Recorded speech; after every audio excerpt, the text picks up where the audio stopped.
Hey guys, welcome back. Oh boy, it's opinion time. The Iron Bomber is a straight upgrade. There, I said it. I know I can't take it back, but I'm saying it anyway.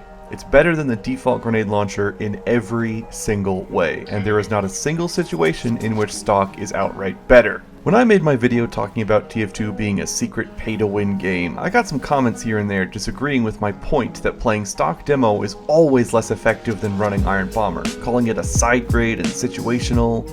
No. The Iron Bomber isn't situational. It blows every other launcher out of the water. The stats are extremely simple. The grenades are heavy and don't bounce around much. They explode faster than stock, and for a downside, they have a smaller explosion radius. Other than that, it functions identically to stock, dealing the same damage and so on. When I said it was better than stock, I got some people going on about the hitbox bug and how the Iron Bomber used to have a bigger hitbox, making it easier to hit directs with. Guys, first of all, that bigger hitbox was barely making a difference and is now fixed. And second of all, that was not what I was referring to.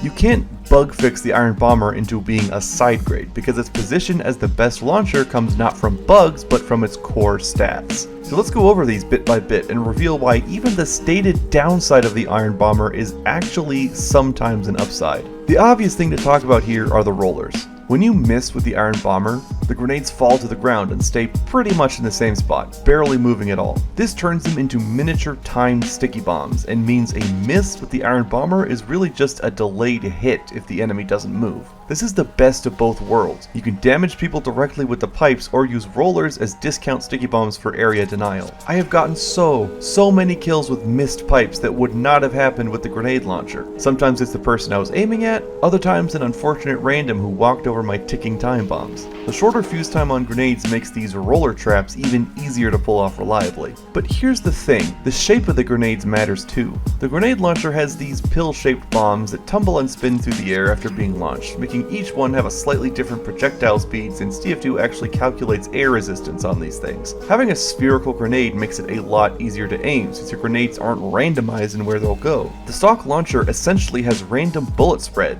but for grenades, while the Iron Bomber doesn't. It's hard to explain the impact of this, but you have a lot of experience on Demo Man like I do. You can tell. It's so much easier to land direct shots with the Iron Bomber, even if you don't use it exclusively. So that's another way it's better than stock. But here's where I bring up the downside, right? Yeah, sure. The Iron Bomber's grenades have a smaller explosion radius, meaning it's harder to do damage to big groups, right?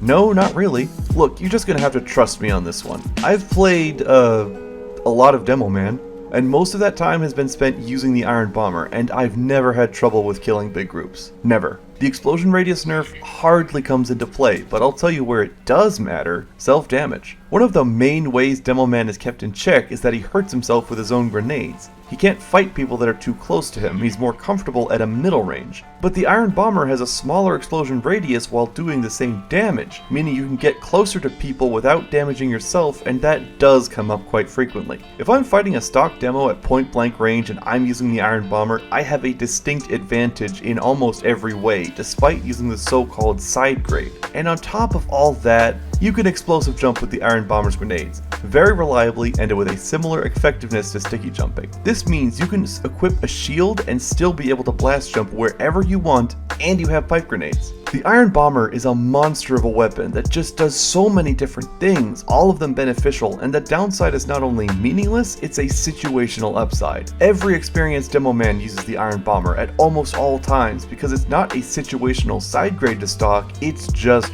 better. There isn't a single scenario I can think of where I would prefer the stock grenade launcher, and I almost never equip it. So yeah, case closed. The Iron Bomber is a straight upgrade to stock, and every experienced demo main in the world agrees with me.